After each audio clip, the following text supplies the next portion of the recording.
Selamat datang di Debat Derajat.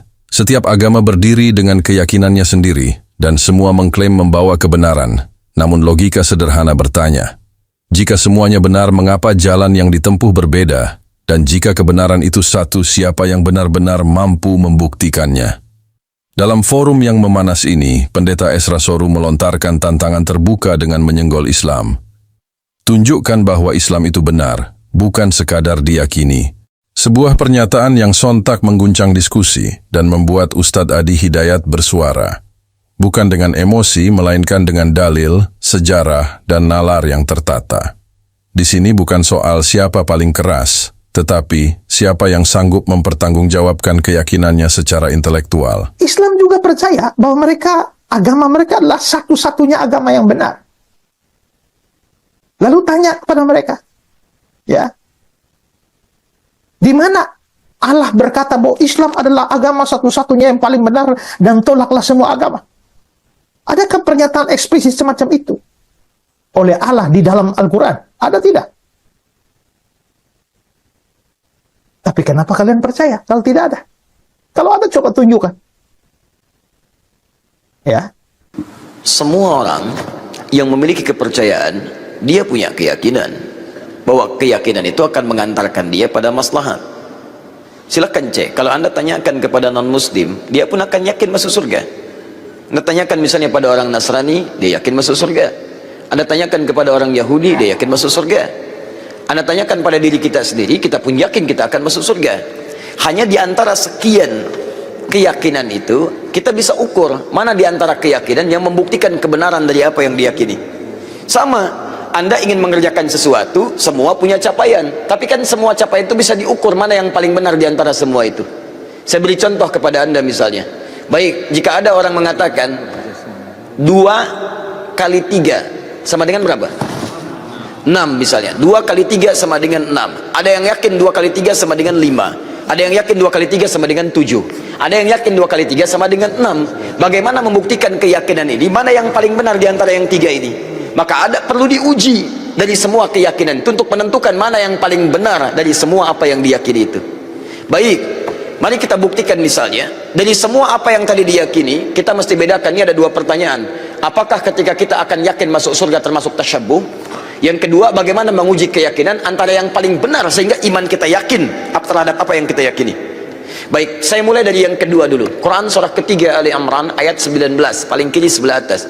Innad dina indallahil Islam. Sungguh jika ada pun segala hal yang diyakini disebut dengan agama, din, maka yang paling benar kata Allah, yang saya ridhai hanya Islam. Islam mutlak, itu keyakinan kita. Ketika Allah menyebutkan yang paling benar Islam, bukan hanya menerangkan Islam benar, tapi menurunkan pemahaman-pemahaman supaya yakin cuma Islam yang benar, bukan yang lainnya. Dari mana? Mari kita uji. Dan ini secara ilmiah bisa kita bahas. Jadi jangan sampai antum mengecilkan orang lain tapi tidak punya argumentasi. Quran itu ketika menjelaskan sesuatu sifatnya argumentatif, nih keterangannya. Tapi dari keterangan ini saya tidak paksa Anda untuk meyakini apa yang saya yakini.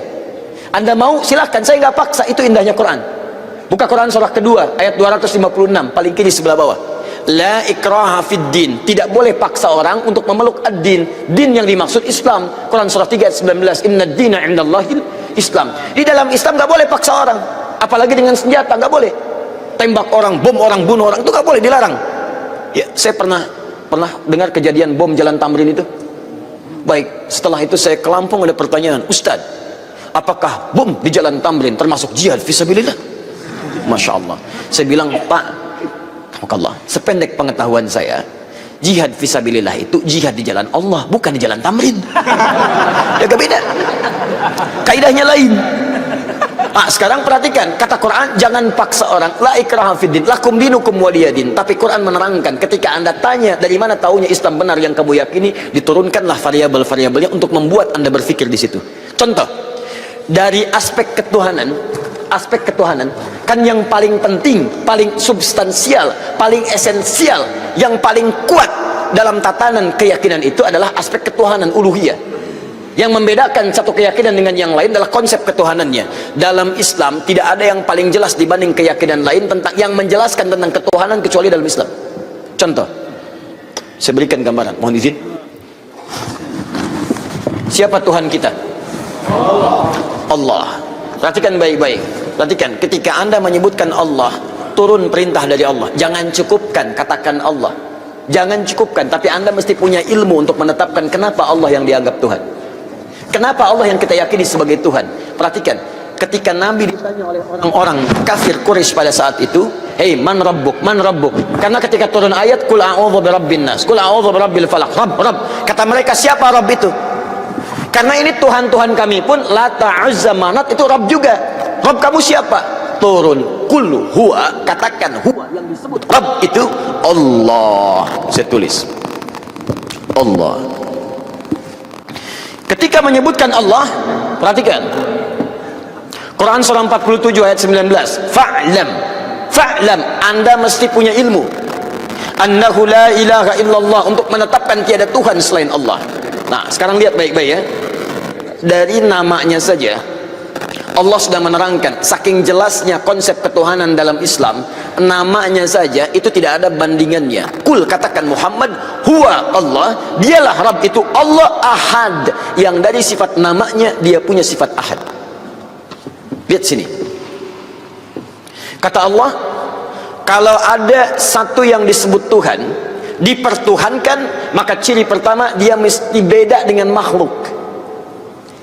Lihat baik-baik ya. Konsep ketuhanan dalam Islam mengatakan setiap yang disebut Tuhan, yang diyakini sebagai Tuhan, itu mesti punya perbedaan dengan makhluk yang menuhankannya. Kalau Tuhan sama dengan makhluk, Khalik sama dengan makhluk, apa bedanya kemudian Khalik dengan makhluk? Di kaidah pertama, tidak boleh Allah sama dengan makhluk, Tuhan sama dengan makhluk. Kedua, tidak boleh bahkan Tuhan lebih rendah dari makhluk. Jadi kalau manusia makhluk kuat, Tuhan harus lebih kuat. Kalau makhluknya misalnya, maaf ya, punya kekuatan, Tuhan mesti lebih kuat dibandingkan dengan itu. Sepakat sampai sini? Nah, namanya pun mesti beda dengan makhluk. Lihat, nama Tuhan Allah sifatnya Ahad. Ada Wahid, ada Ahad, itu beda. Kalau Wahid, satu masih mungkin ada dua. Itsnain, tsalatsa, arba'. Tapi kalau Ahad, satu-satunya yang tidak ada duanya. Sekarang perhatikan baik-baik. Dari segi namanya saja, itu sudah punya mukjizat. Kata Allah, nama ini tidak akan pernah ada duanya, dan setiap Anda hilangkan setiap hurufnya akan menunjuk pada zat yang satu. Contoh, Allah, saya hilangkan kemudian satu hamzah wasalnya. Ini baca, lillahi ma fis samawati wa ma fil ard. Saya hilangkan satu huruf, masih menunjuk pada yang satu, Ahad, lillah. Saya hilangkan satu lamnya, lam satu hilang, pasti dia ikut hilang. Baca, lahu mulkus samawati wal ard. Lah masih menunjuk kepada Allah. Saya hilangkan lamnya, baca, hu itu singkatan dari huwa asalnya. Hu singkatan dari huwa. Karena ketika Anda baca huwa wakaf di sini, maka Anda hilangkan wa-nya, baca hu-nya. Quran surah kedua Al-Baqarah ayat 255, paling kiri pertengahan. Allahu la ilaha illa huwal hayyul qayyum, waqaf di huwa. Allahu la ilaha illa wa-nya enggak dibaca. Kalau Anda ingin baca, Anda munculkan lagi huwa. Lihat, ketika Anda wakaf di situ, Allahu la ilaha illa asalnya dari huwa, menunjuk kepada Allah. Kalau Anda tanya, siapa itu huwa Ustaz? Kembalikan ke ayat Quran surah ke-112. Kul huwa Allahu ahad. Kul huwa Allahu ahad, masih menunjuk kepada Allah. Kalau saya hapuskan kemudian, ini saya hapus lagi. Kelihatan? Tidak. Setiap yang tidak kelihatan disebut dengan ghaib. Maka Allah kemudian menerangkan dalam Quran surah kedua ayat yang ketiga, alladzina yu'minuna bil ghaib, masih menunjuk kepada ghaib itu Ahad, Allah. Setiap huruf dihilangkan masih menunjuk pada zat yang sama. Itu baru namanya saja. Sekarang Anda hadirkan segala nama yang dipertuhankan di sini, tuliskan. Ambil contoh saja. Saya tidak tuliskan untuk menghormati kepercayaan yang lain, tapi kalau Anda ingin coba, silakan masukkan. Karena kita agak sensitif nih, pulang dari sini jadi tersangka nanti saya.